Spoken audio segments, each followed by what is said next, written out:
Hey guys, it's the Doc, and here's our next installment of the hashtag Ask Dr. Mudgil series of posts. And this one comes in from Reddit. It comes with a picture, which we'll show you. And the question is, I'm a 24-year-old female, and I was taking off my gel toe polish when I noticed I have a dark mark on my pinky toenail.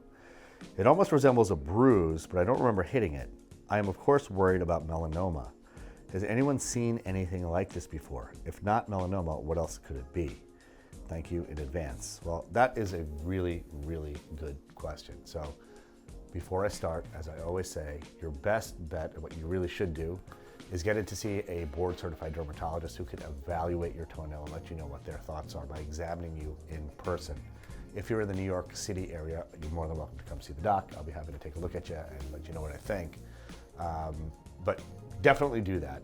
That being said, I can tell you what I think just based on this picture. So the most common finding, actually, your thought process is a really good one. You noticed a new lesion on your toenail, and obviously the most worrisome thing that it could possibly be is a melanoma. So you're doing the right thing. You saw a spot, you're worried about it.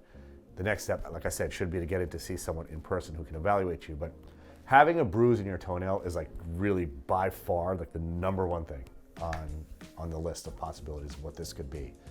You may not even have noticed that you dropped something on your toe or stubbed your toe. Sometimes the pinky toenail in women, and men also, but in women particularly, if you're like jamming your toes into like, high heels and your toes are kind of jamming against the front of the shoe when you're walking or dancing or something like that, you can frequently get a little bit of a bruise in your toenail. In a situation like this, if I were to see you, I would take a look and make sure there were no immediate worrisome signs for an atypical pigmented lesion, something like a melanoma.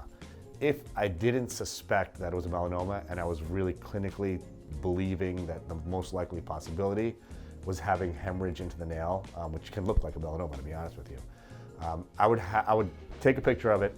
I would have you come back to see me in a month and see if that bruise kind of started working its way up in your toenail. The problem with toenails is they grow very, very, very slowly. So that spot could literally stay there for like many, many months until it grows out. But that's, a strategy that I would employ if I wasn't really concerned that it was a melanoma. If I were concerned that it was a melanoma, I would certainly biopsy it to make sure that that wasn't the case. So anyways, your next step is to get in to see a board-certified dermatologist in the flesh. I hope that answers your question. Let's get it.